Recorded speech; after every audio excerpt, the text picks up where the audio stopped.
Hello everyone. We are now going to the safety features of your household electricity.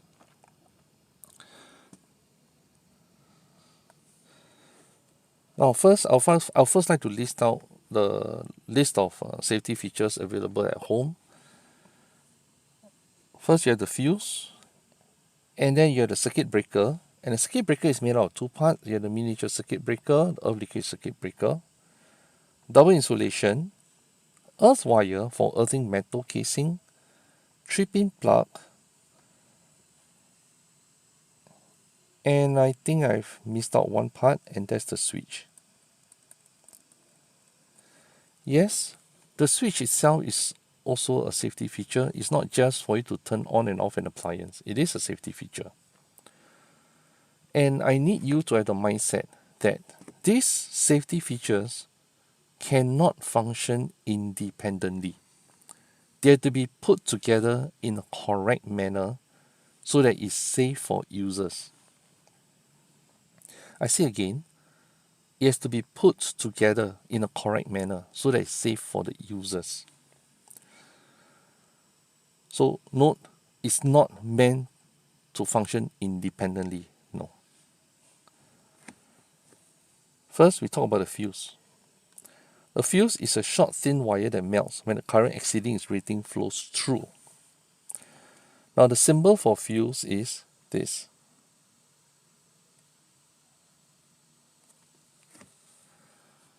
Now, do not confuse this with a resistor. This is a resistor. This is a resistor. In fact, I'll say it's a fixed resistor. And this is a fuse. I hope through this example, you can understand why I'm very particular about how you draw your symbols. Addition one line, missing one line, it could mean different things. So that's a fuse. Now there are several fuse ratings that's available in the market, and there's 1 ampere, 2 ampere, 3 ampere, 5 ampere, 7 ampere, 13 ampere, and 30 amperes. You are not required to memorize all these ratings. If need to, you'll be given these numbers. I think what you need to understand is that how the fuse function. First of all, the fuse is literally is just a short thin wire. And when the current exceeding its rating flows through, this wire melts. In other words, if I were to use a 2 ampere fuse, as long as the current that flows through is less than 2 ampere, the fuse will not melt. But if a current larger than 2 ampere flows through, it melts. Now the fuse rating that's selected for the appliance, that is why the fuse rating that's selected has to be slightly larger than the current required in the appliance. Meaning to say, if appliance needs 2.3 amperes, fuse used is 3 ampere.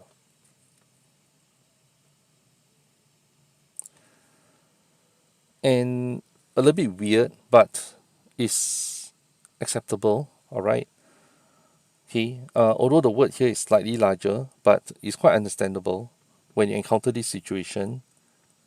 If appliance needs 7.1 ampere, the fuse used is 13 amperes.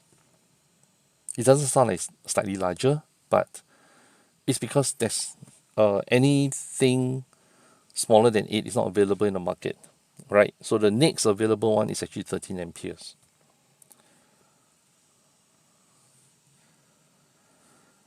Next, circuit breaker. Now this circuit breaker can be found at the entrance of your house.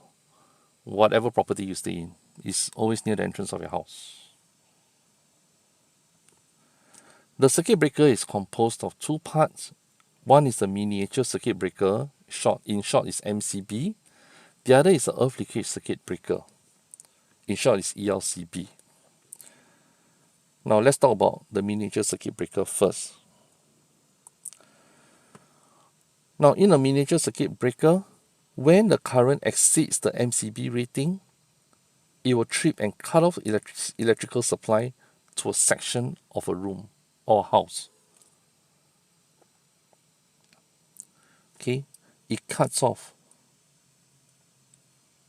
electricity to a section of the house and exceeds its rating. So how does this MCB work actually? The MCB is connected directly to your electrical outlet in your house. And when it detects that it's drawing too much current into the house, it will cut off the electricity supply to that section of the house. And this will only occur when too many appliances are connected in one electrical outlet, or there's an electrical fault that draws a very large current. So main thing is, once it detects a large current being drawn into the house, the MCB will trip and cut off electrical supply to the section of the house or the room. So how is this different from ELCB? There's an earth leakage circuit breaker. As the name already states so, earth. So that means the earth leakage circuit breaker is actually connected to the earth wire in your house. And what it does is that when it detects a small current, it doesn't have to detect a large current. Once a small current is detected, the ELCB will trip and cut off electrical supply to the entire household. Very different from your miniature circuit breaker. This one will cut off electrical supply to the entire household. And this is why it has to do so this way. Because when a small current is detected in the earth wire, this suggests that metal casing of one of the appliances is live. We'll discuss in another video how the metal casing can be live.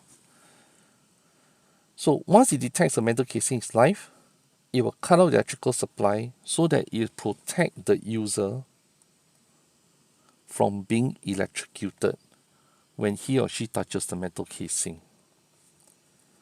So this is a very good safety feature. Once it detects a small current. And what can we learn from this line here? It detects a small current. So this implies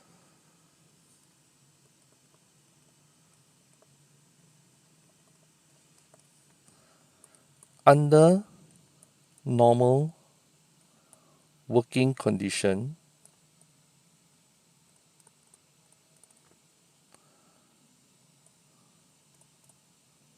current in earth wire equals 0. So when things are working normally, there should not be any current inside the earth wire. And that's why when it detects a small amount, it will cut off electrical supply to the household. Next is your double insulation. Now, double insulation is commonly misunderstood that you have a two rubber tubing wrapped around the copper wire.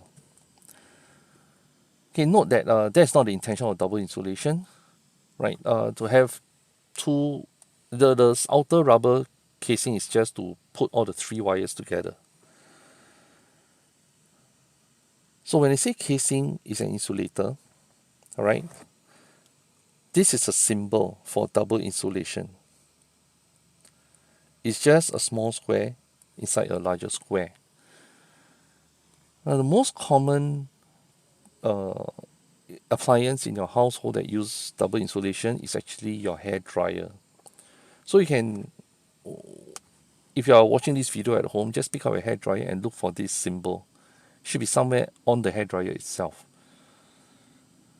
So when you look at a hairdryer, what does it say about the casing? Actually, the casing is, well, quite plastic, very strong plastic, and very heat resistant plastic.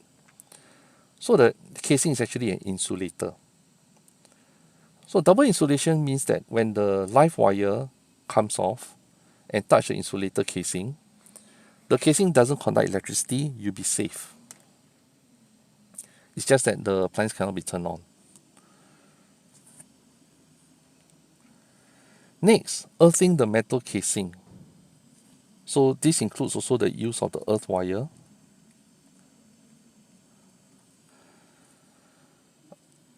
Well, it's best explained using examples from another video. Mainly it's because, as mentioned earlier on, this metal casing and the earth wire doesn't exist in a silo, but it has to be integrated together with a series of safety features. And the same goes for the live wire and the neutral wire. So what do we mean by live wire connected to live potential?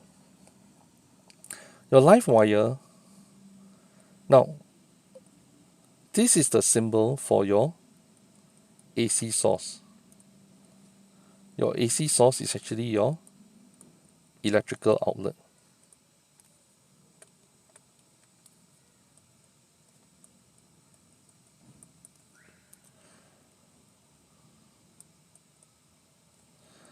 I'll draw a proper diagram here.